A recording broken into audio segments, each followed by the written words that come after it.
డబ్బు, అనారోగ్యం, ఉద్యోగం, వ్యాపారం అప్పులతో బాధపడుతున్నారా? వెంటనే ఈ వెబినార్ లో జాయిన్ అవ్వండి. నమస్తే, వెల్కమ్ టు సుమన్ టీవీ. ప్రస్తుతం మనతో పాటు ఉన్నారు బిజినెస్ అనలిస్ట్ నందూరి రవికుమార్ గారు. సార్తో మాట్లాడు. నమస్తే సార్. నమస్తే సార్, గోల్డ్ మనం చాలా టాపిక్స్ చేస్తూనే ఉన్నాం గోల్డ్ పైన.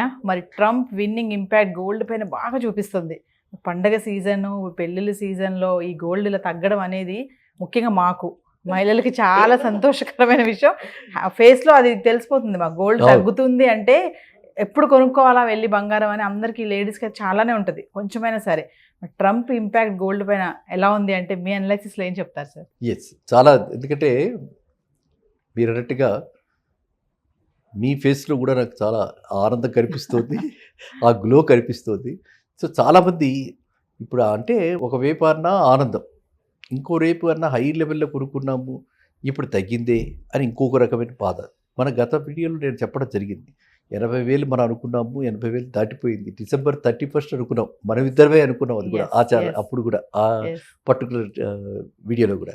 అయితే ఇప్పుడు ఏంటంటే ఆ 80,000 దాంట్లో ఎందుకు మనకి అంటే ఒక రకంగా ఆలోచిస్తే ఆనందం ఏంటంటే నిర్మలా సీతారామన్ గారు ఊహించని విధంగా దాని మీద 2,000 రూపాయలు ఇంపోర్ట్ డ్యూటీ తగ్గించినప్పటికీ కూడా, కస్టమ్ డ్యూటీ తగ్గించినప్పటికీ కూడా అది 80,000 దాటి.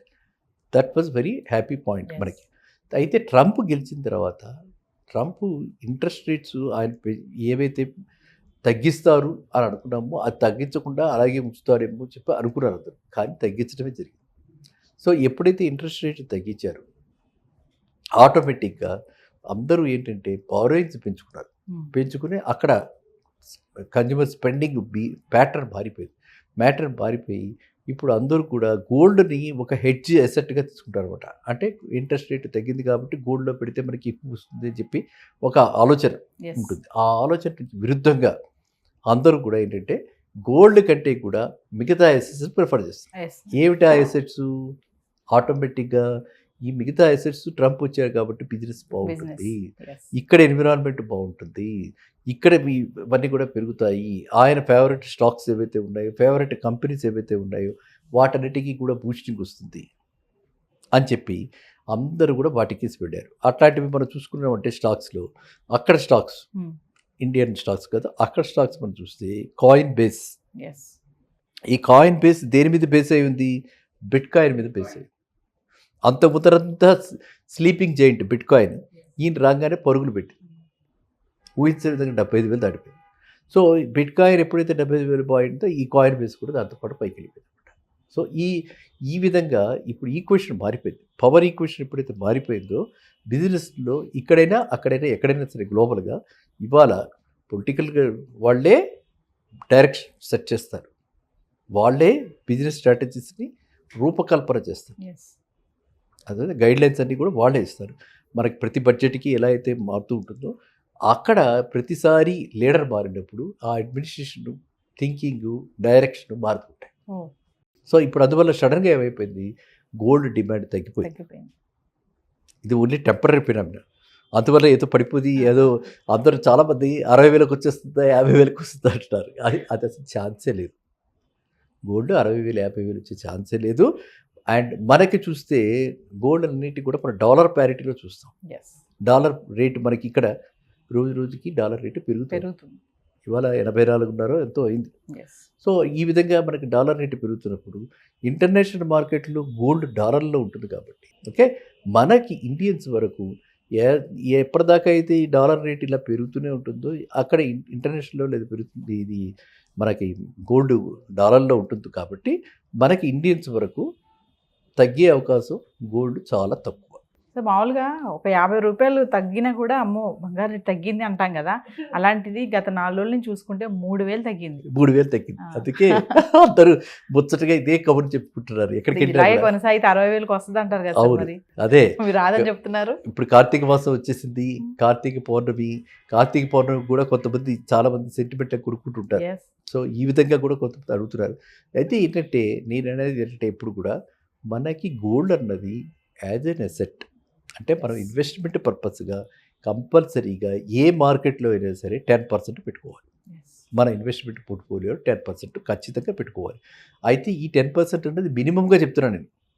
ఎప్పుడైతే మనకి ఈ అనిశ్చల పరిస్థితులు ఉన్నాయి, ఇవాళ మనకి అనిశ్చిత పరిస్థితులు ఉన్నాయి, మనకి ఏం చేయాలో తెలియదు, మనం ఎక్కడ పెట్టాలో తెలియదు అనుకున్నప్పుడు మాత్రం ఎక్కడ ఇన్వెస్ట్ చేస్తే సేఫ్టీ అంటే రిస్క్ మినిమల్. ఎస్. ఎప్పుడు కూడా రిస్క్ జీరో చేయలేం, ఎందులో అయినా రిస్క్ జీరో చేయలేం. అనుకోకుండా ట్రంప్కి ఇచ్చి అనుకోకుండా నిర్మలా సీతారామన్ తగ్గించి ఇవన్నీ జరుగుతుంటాయి. కానీ బేసిక్గా మనం తెలుసుకోవాల్సిందంటే రిస్క్ అన్నది జీరో చేయలేం. కాబట్టి మినిమల్ రిస్క్ తోటి మనం ఈల్డ్, ఎష్యూర్డ్ ఈల్డ్ పదే చెప్తుంటా, గోల్డ్ అన్నది లాంగ్ టర్మ్లో పెరగటమే, ఎస్. తరగేది లేదు. సో ఈ షార్ట్ టర్మ్ ఎబరేషన్స్ మనం పట్టించుకోకూడదు. మనం ఏమి విడిపోయి మన కొనుక్కున్న ఏదో నెక్లెస్ లేకపోతే చంద్రహారాలు లేకపోతే చెవిదిద్దులు గాజులు అమ్మేయం కదా, అమ్ముతాం, అమ్మం. అవి ఎప్పుడు అమ్ముతాం, రాకూడదు ఆ పరిస్థితి, లాస్ట్ రిజల్ట్. ఎస్. చాలామంది నేను చూసింది ఏంటంటే అది కూడా అమ్మటం ఉంటుంది, వాళ్ళ జీవితకాలంలో అమ్మరు. ఇది తీసి మనవడికో మనవరాలకో కూతురికి పెళ్ళి అయిపోతుంది కాబట్టి పెద్దవాళ్ళు అయిపోయిన తర్వాత ఆ స్టేజ్లో వాళ్ళు పాస్ ఆన్ చేస్తారు. ఎస్. అంటే మీకు కూడా మీ అమ్మమ్మ గారు తాతగారు బామ్మ ఎవరో ఇచ్చుంటారు, అందరికి ప్రతి వాళ్ళకి ఈ అనుభవం ఉంటుంది అనమాట. అంటే నెక్స్ట్ తరానికి వాళ్ళకి అసలు కంటే వడ్డీ ముద్దని కూతుర్లకి అంటే మనవలకి మనవరాలకి ఎక్కువ ఇస్తుంటారు. సో ఆ విధంగానే బంగారం పాస్ ఆన్ అవుతుంది తప్ప బంగారం అమ్మేది చాలా అరుదు బేసిక్గా. నెంబర్ 2, బంగారం అన్నది ఒక హెడ్జ్, మనకి ఎప్పుడైనా అవసరానికి ఆదుకుంటుంది కాబట్టి అది నెంబర్ 2.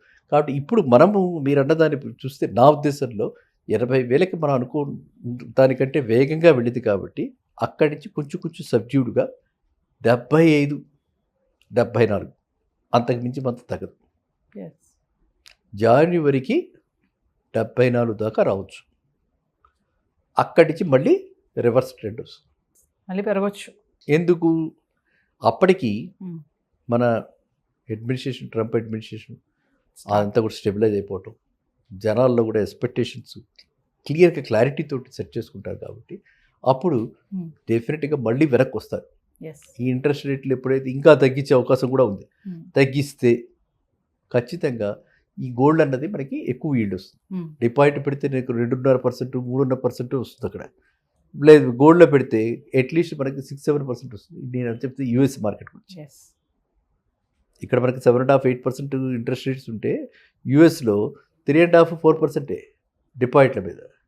సో అందువల్ల వాళ్ళు అక్కడ గోల్డ్ కొంటారు. సో ఖచ్చితంగా మనకి జనవరి ఎండ్ నుంచి మళ్ళీ కూడా పెరిగే అవకాశం ఉంది. సో జనవరి ఎండ్ లోపల మళ్ళీ కనుక 75 లోపలికి వస్తే మీరు మళ్ళీ కొనుక్కోండి, నిశ్చితంగా కొనుక్కోండి, ఓకేనా.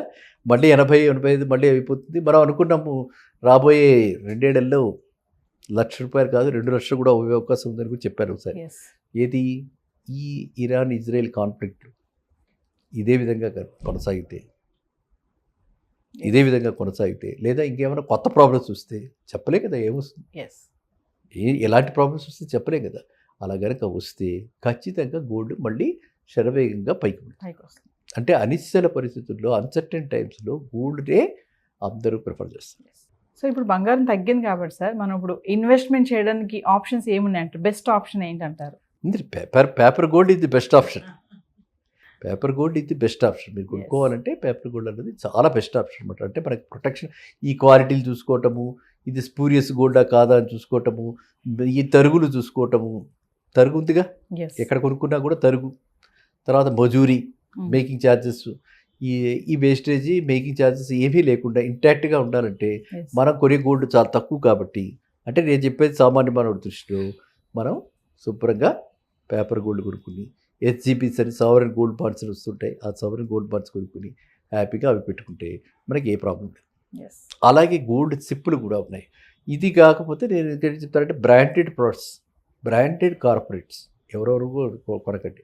ఎవరో బ్రాండెడ్ తనిష్క్ లాంటిది, అయితే కళ్యాణ్ జ్యువెలర్స్ లాంటిది, ఈ వీళ్ళందరూ కూడా మనకి GRT కానీ వీళ్ళందరూ కూడా మంత్లీ స్కీమ్స్ ఇస్తున్నారు. మనం 11 months కడితే వాళ్ళు 1 month యాడ్ చేస్తారు, చేసి వాళ్ళు మనకి 12 monthsది మనకి ఇస్తారు గోల్డ్. ఆ విధంగా తీసుకున్నా అది కూడా మంచి సేవింగ్. అంటే మనం అప్పుడు మాత్రం కాస్త చూసుకుని, ఎందుకంటే లోకల్ వాళ్ళు చాలామంది గోల్డ్ స్మిత్స్ ఇట్లాంటి వాళ్ళు ప్రైవేట్ ఇండివిజువల్స్ ఇస్తుంటారు. మనం ఏదో మన ఛానల్ ద్వారా విని రేపు పొద్దున ఎవరో మోసపోయారంటే మనం బాధగలం. కాబట్టి నేను క్లారిటీ ఇస్తున్నాను. కార్పొరేట్స్, గుడ్ కార్పొరేట్స్, మనకి బ్రాండెడ్ పీపుల్, ఎప్పటి నుంచో ఉన్నవాళ్ళు, వాళ్ళ దగ్గరే మనం ఇలాంటి పెట్టుబడి పెట్టాలి. అంటే మనం 2,000కి పెట్టి గోల్డ్ కొంటే ఏమొస్తుంది? రాదు. అక్కడ పెట్టుకుంటాం, 22,000 అవుతుంది 11 నెలలు. 24,000 వర్త్ గోల్డ్ ఇస్తాడు. ఏదో కావాల్సింది ఏదో రింగో ఏదో వస్తుంది. ఆ రోజు రేటుని బట్టి ఒక రింగ్ వస్తుంది పిల్లాడికి. ఒరే నువ్వు మంచి మార్కులు తెచ్చుకున్నావురా అని మనం రింగ్ ఇస్తే వాడికి కొంచెం హ్యాపీగా ఫీల్ అవుతాడు. అదే పాప అయినా సరే ఎవరైనా సరే వాళ్ళకి ఇవాళ గోల్డ్ అన్నది ఏంటంటే బాబుకి పెట్టట్లేదని కాదు, వాళ్ళు కూడా అడుగుతున్నారు. పిల్లలు కూడా గోల్డ్ అడుగుతున్నారు, మగ పిల్లలు గోల్డ్ అడుగుతున్నారు, ఆడపిల్లలకైతే మనం అడగక్కర్లేకుండా మనం పెట్టేస్తున్నాం. సో ఈ విధంగా ప్లాన్ చేసుకోవడానికి అవకాశం చాలా చక్కటి అవకాశాలు ఉంటాయి. కాబట్టి ఈ తగ్గిన రేటు యొక్క మనం బెనిఫిట్ కూడా ఆ రోజు రేటుకి ఇవాళ రేటుకి కాదు, 1 ఇయర్ తర్వాత రేటుకి వాళ్ళు మనం ఈక్వలెంట్ ఐటమ్ తెచ్చుకుంటాం. కాబట్టి మీరు అలాంటి ఆప్షన్స్ చాలా ఉన్నాయి, అది చూసుకోవచ్చు. లేదా పేపర్ గోల్డ్ తీసుకోవచ్చు, లేదా మనము మామూలుగా ఇప్పుడే ఆర్నమెంట్ కొనుక్కుని తీసుకోవచ్చు. ఈ విధంగా 3 రకాలు. నేను మొన్న మధ్య విన్నాను ఒక షాప్లో, వాళ్ళు ముందరే గోల్డ్ ఇచ్చేస్తున్నారు నమ్మకంగా కస్టమర్కి, వీడి తర్వాత ఇన్స్టాల్మెంట్ కట్టించు. ఇట్లా కూడా జరుగుతున్నాయి. అంటే demand, customer demand, supply demand, వాళ్ళకి మార్కెటింగ్ డిఫరెంట్ మార్కెటింగ్ స్ట్రాటజీ. మనకి ముందే గోల్డ్ ఇచ్చినప్పుడు మనకి రిస్క్ లేదుగా, ఎవరి దగ్గరైనా తీసుకోవచ్చు. ముందే వాడికి రిస్క్, మన మీద వాడే చేస్తున్నాడు. కాబట్టి గోల్డ్ ప్రాధాన్యత ఎప్పటికీ కూడా తగ్గదు. ప్రతి వాళ్ళకి కూడా అది ఒక హెడ్జింగ్ ఎసెట్. సో కాబట్టి గోల్డ్ గురించి మనము అంటే ప్రైసెస్ ఫ్లక్చుయేషన్స్ గురించి ఒక 5% కూడా లేదు. మీరు చెప్పిన 3,000గా చెప్పింది, 80లో 5% అంటే 4,000, 5% కూడా లేదు అప్పుడే. కానీ ఒకటి ఏంటంటే మనకు మిస్ అయ్యాం కదా బస్సు, ఇప్పుడు మళ్ళీ బస్సు వస్తుంది, మళ్ళీ 75 రాగానే ఎక్కుదాం అని చెప్పి ఆ విధంగా మనం ఆనందించి హ్యాపీగా మనం అంటే ఆ 80,000 కొనుక్కునే వాళ్ళు కూడా నిరాశించక్కర్లా, హ్యాపీగా మళ్ళీ 80,000కి వెళ్ళిపోతుంది. సో ఓవరాల్గా సార్ 2024లో బంగారం మనకి 70 నుంచి 80 మధ్యలోనే స్టేబుల్గా ఉంటుందంటారు. కరెక్ట్, పెరగదు. తర్వాత 25లో చూస్తాం, మళ్ళీ పెరగవచ్చు కూడా, బంగారం మళ్ళీ పుంజుకోవచ్చు కూడా. అవును. Thank you sir. Thank you.